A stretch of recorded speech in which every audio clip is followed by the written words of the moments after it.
Okay, guys. Welcome back to my channel, Faceless Row here. Ang inyong host. Nakita na natin yung ating salamin. Hinahanap ko kanina, hindi ko makita eh. Okay, so ito pong ating ginagawang vlogging sa FNM Comeback Series vlog na ginagawa natin dito sa ating YouTube channel ay matutunghayan po natin yung ating mga reactions, mga views, mga thoughts na mga perceptions sa mga bagay-bagay. Ito pong ikalawang bahagi ng ating pong vlogging ay patungkol pa rin kay Diwata. Doon po sa kanyang magulang na tumayo no sa loob ng 4 na taon. Dekada, no? At makikita natin na talagang hindi niya binigyan ng pagkakataon muli yung kanyang naging magulang sa loob ng 40 years. At makikita natin dito na nagbigay ng komento ang ating Doc Francis Leo Marcos, ang ating pandemic hero, at ito po ang kanyang tugon.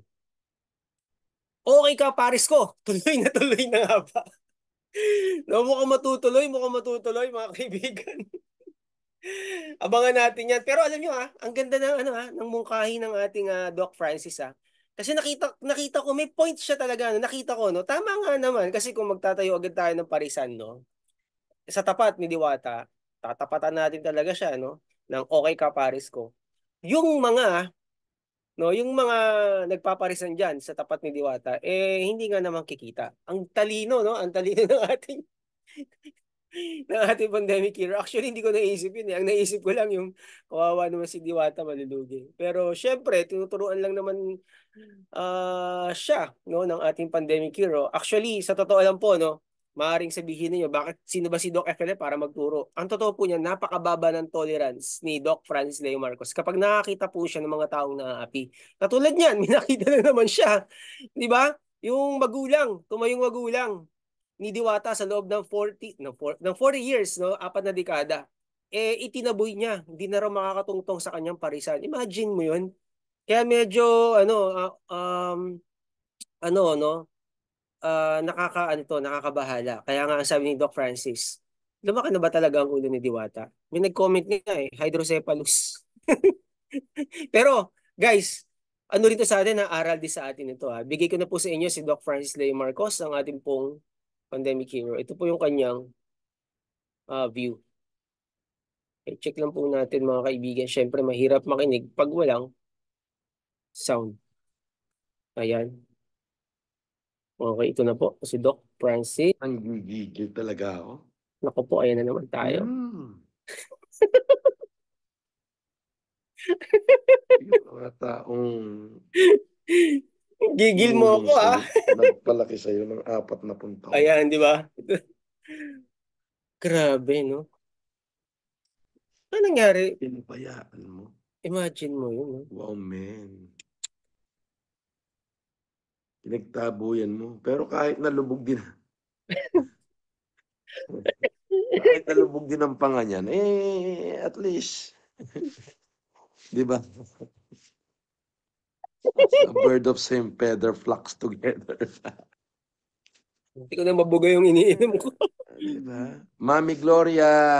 Shout out, Ma, Mami we have a very, Gloria! very successful event at 3 days Oo nga, humanitarian napalakpakan. event in Northern Luzon. Grabe. Yes. Oo, may hydrocephalus na si Diwata.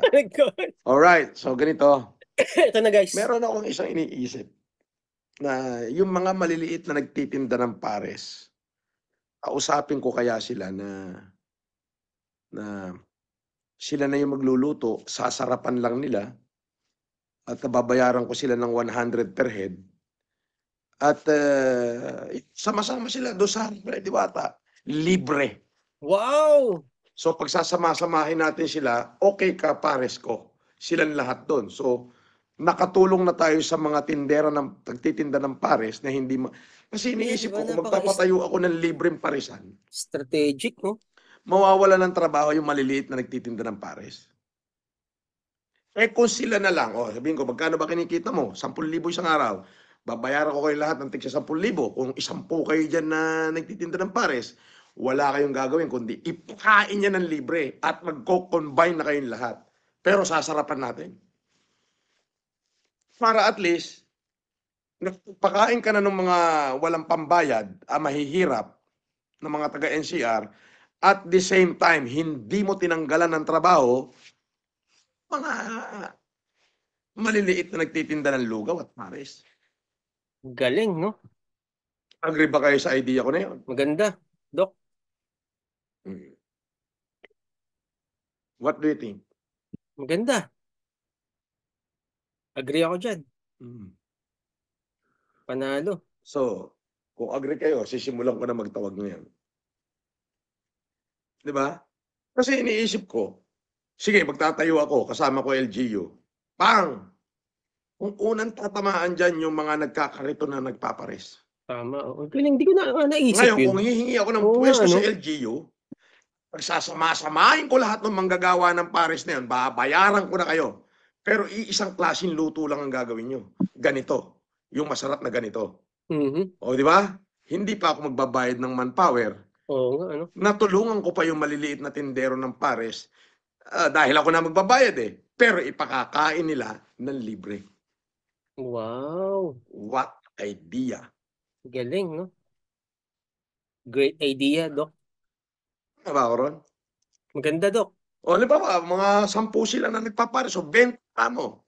Ay, tatanungin natin, magkano ba kinikita mo? Pag sinabing 10,000, kanong karami na papakain mo sa 10,000?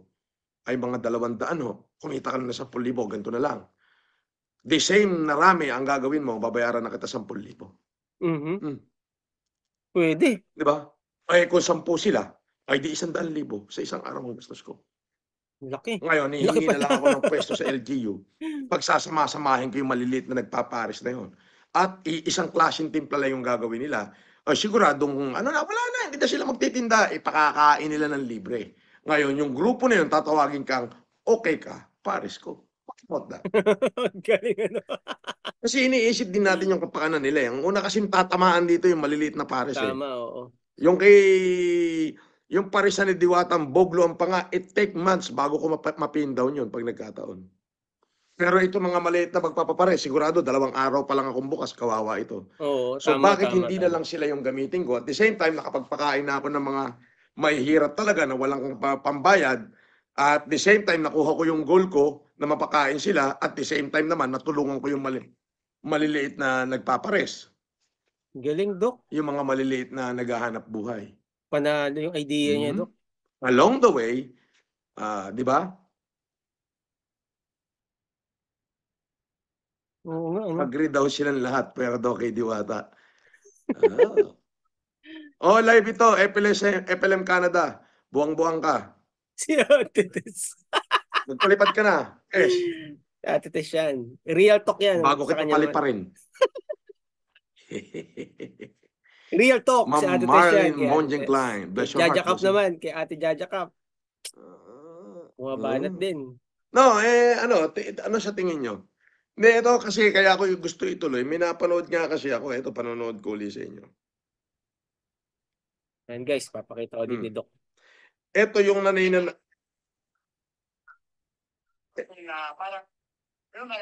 Ito yung nanay-nanaya ni Diwata na nakasama niya sa loob ng 4 na taon. Eto. Ano daw to? Pumunta doon sa tindahan sa parisan ni Diwata para kumain. Nung nakita daw siya ni Diwata, anong ginagawa mo rito? Sabi niya, nasa bangketa ako. Lupa ng gobyerno to. Hindi pa naman ako tumutungtong dyan. Bibili ako, kakain ako. Ito, pakinggan nyo. Grabe. No? Ano, masyadong marinig guys. Yung ano natin eh. Hindi ko alam kung bakit.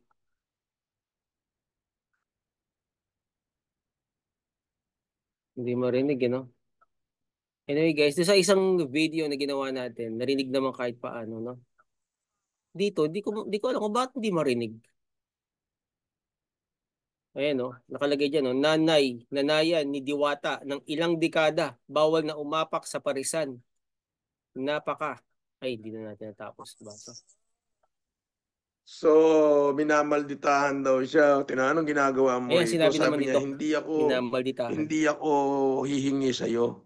Bumibili ako. Imaginein mo yun, ano? Walang hiya talaga tong kabayong lubugang panga na to. No? Hindi ka talaga Bakit naman nagbago. ganun?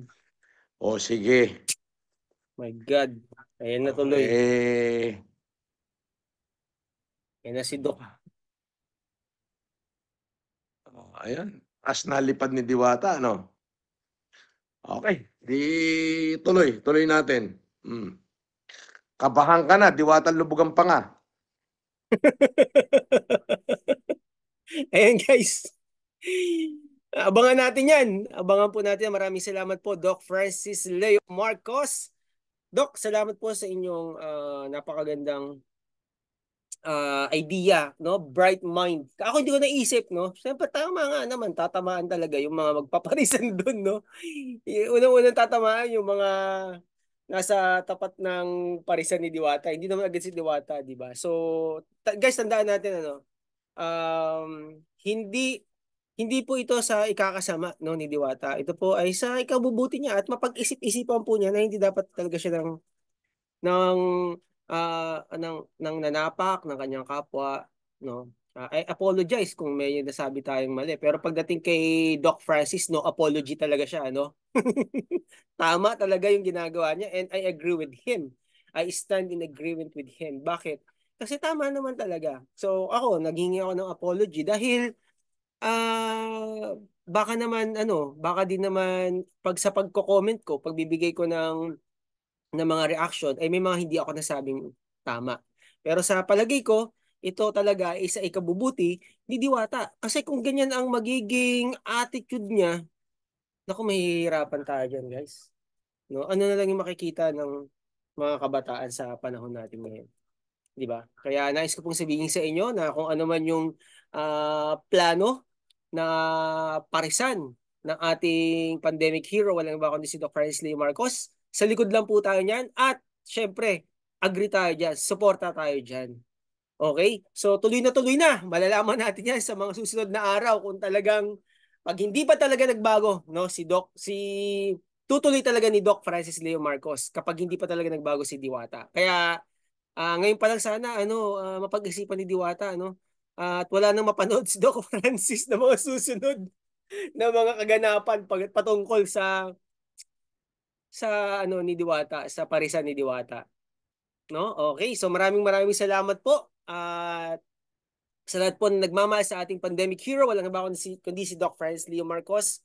Maraming salamat po. At syempre, salamat din po sa lahat ng nagmamahal kay Faceless Raw. Kita-kita po muli tayo sa susunod na episode dito lamang sa ating YouTube channel. God bless everyone. Bye-bye.